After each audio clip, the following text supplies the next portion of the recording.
আজকের নিউজটি হচ্ছে অনলাইনে খাবার অর্ডারে খসবে কত বেশি। জোম্যাটো প্ল্যাটফর্ম ফি হাইকড 25%। প্ল্যাটফর্ম ফি বৃদ্ধির জোম্যাটোর এবার অনলাইনে খাবার অর্ডারে খসবে কত বেশি। এক লাফে নিজেদের প্ল্যাটফর্ম ফি 25% বাড়িয়ে দিল জোম্যাটো। এর আগে জানুয়ারিতেও এক দফার প্ল্যাটফর্ম ফি বাড়িয়েছিল জোম্যাটো, আর এর 3 মাস যেতে না যেতেই ফের প্ল্যাটফর্ম ফি বৃদ্ধির সিদ্ধান্ত নিল জোম্যাটো।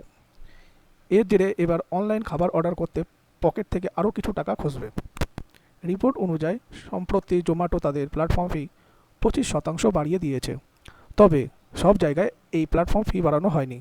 জানা গিয়েছে, দিল্লি, জাতীয় রাজধানী অঞ্চল, মুম্বাই, বেঙ্গালুরু, হায়দ্রাবাদ এবং লখনউয়ের জন্য এই প্ল্যাটফর্ম ফি বাড়ানো হয়েছে। এর আগে গত জানুয়ারি মাসে এক দফার প্ল্যাটফর্ম ফি বৃদ্ধি করেছিলেন জোম্যাটো। এর আগে জানুয়ারি মাসে জোম্যাটো তাদের প্ল্যাটফর্ম ফি 3 টাকা থেকে বাড়িয়ে 4 টাকা করেছিল, আর এবার প্ল্যাটফর্ম ফি আরও 25% বাড়ালো তারা। এখন খাবার অর্ডার করার ক্ষেত্রেও প্ল্যাটফর্ম ফি বাবদ গ্রাহকদের 4 টাকার বদলে 5 টাকা করে দিতে হবে। উল্লেখ্য, সুইগি ইতিমধ্যে প্ল্যাটফর্ম ফি বাবদ 5 টাকা করে নেয়। জোম্যাটো এবার থেকে তাই নেবে। ডেলিভারি চার্জের পাশাপাশি এই প্ল্যাটফর্ম ফি নেওয়া হবে গ্রাহকদের থেকেই। এইদিকে জোম্যাটোর গোল লয়ালটি সদস্য হলেও গ্রাহকদের ডেলিভারি চার্জ দিতে হয় না, তবে এই 5 টাকা প্ল্যাটফর্ম ফি দিতে হবে।